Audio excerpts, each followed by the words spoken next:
Let's start off this daily financial news with a suggestion for maybe a weekend podcast listen. I strongly recommend, if you find the time, to listen to Howard Lutnick's interview discussion podcast on the All In podcast. I believe Howard Lutnick's 60 or so minute discussion with Chamath and David is perhaps, no, not even perhaps, it is the most impactful podcast I have ever heard.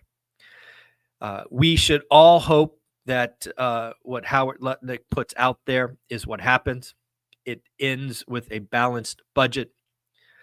Again, the net of it is, there's all kinds of stuff in there, but the net of it is we're going to find $1 trillion of waste, fraud, and abuse. I can't imagine any of us are against finding waste, fraud, and abuse. And then on the other side, we are going to find a way to raise $1 trillion. If we can do both those things, a couple of things happen. One, we can slowly work off the deficit. And two, and this is what matters for a real estate channel, interest rates will crash. I will say that again. If what I heard on Howard Lutnick's podcast, on the All In podcast, happens, rates will crash. And the beauty about this is they don't even have to get to $2 trillion in net savings, right? $1 trillion in savings and a new $1 trillion in revenue. They just have to get on the path. If the bond market starts to believe that it is possible to find $1 trillion in waste, fraud, and abuse and raise $1 trillion in new revenue service, interest rates will crash. It's just simple. So lots of other stuff to talk about today, but that is a highly recommended podcast. In fact, I might listen to it a second time just to make sure I got all the subtleties. Next week is a big week for economic data. It starts off hot Monday morning. Monday morning, we're going to get a sneak peek at the service sector and the manufacturing sector with S&P Flash services and Flash manufacturing. Both are actually expected to be positive. Again, on these reports, anything above 50 is good, below 50 is bad. Both are expected to come in at 51.5, so they're growing. Tuesday, we will get Case-Shiller home price. It will be for January, so the first month of 2025, and shockingly enough, prices are expected to be up, or values are expected to be up 4.4%, so certainly not crashing. We will also get consumer confidence, which is an important thing. Again, I do think over the next 60 to 90 days, it is all about the consumer. It's certainly also about small business. It's about people who have that at the margin, whether they're conserving, investing, spending. Because again, I think there's a lot of noise, a lot of fear, a lot of uncertainty in the system. So all consumer confidence, all small business metrics, we're going to have to pay attention to. We also get new home sales. Again, we'll have more from Lennar in a minute, but Lennar took a big hit on margins. Again, pace over profit. Wednesday, we'll get durable goods. Durable goods, again, for your reminder, are those things that are expected to last 3 years or longer.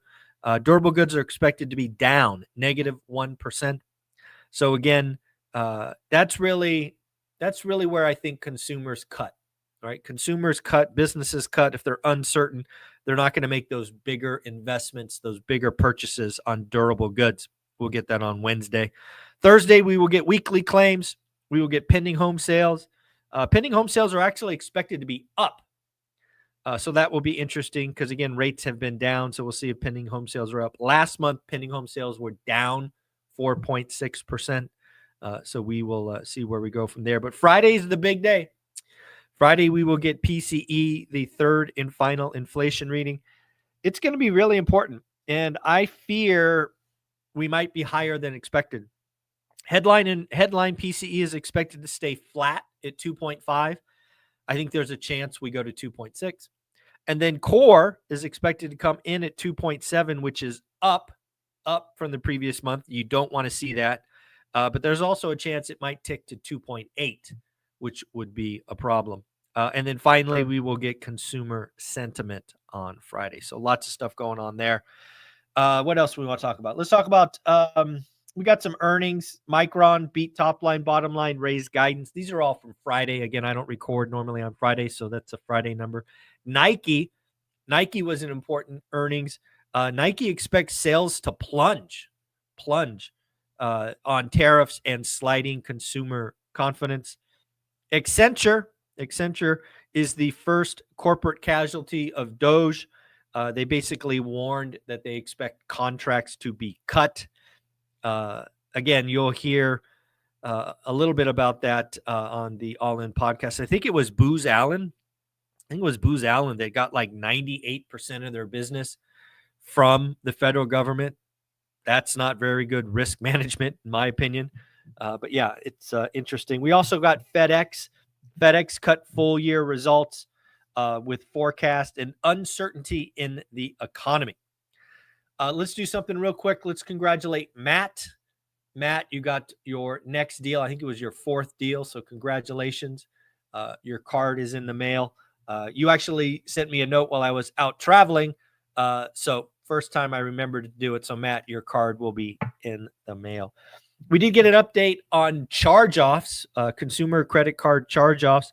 Lots of people are making noise about this, but again, I think there's a deeper story there.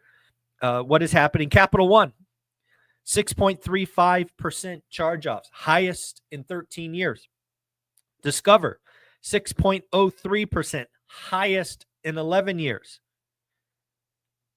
Just so you know, going into 2022, it was 1.5%. So again, this is the same old story that the doomers are missing.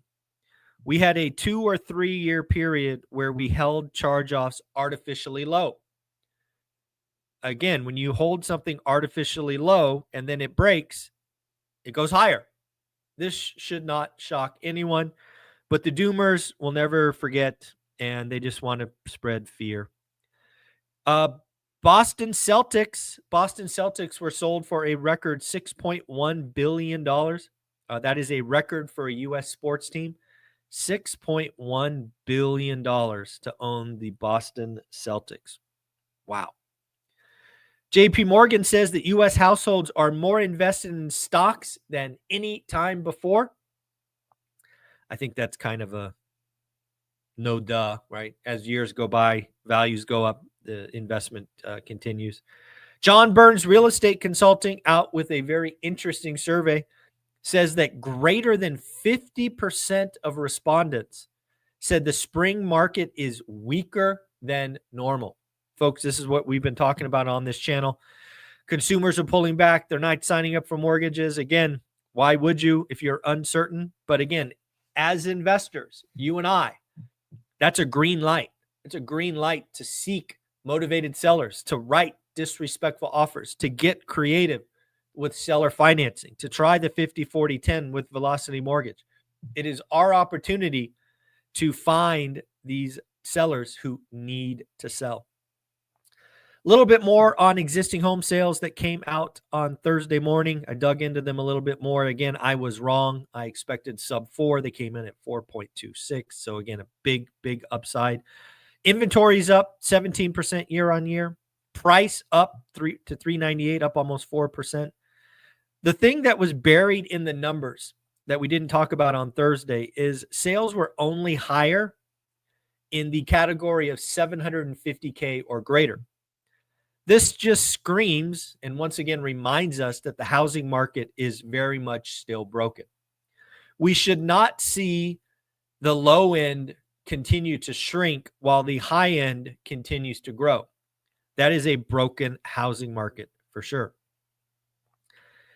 In fact, sales around the median price were down 3%. So this is what I keep trying to tell you. I think the median price is being yanked higher because of the mix, the product mix. If you sell less of the low end and you sell more of the high end, the price gets yanked higher. It's just how it works.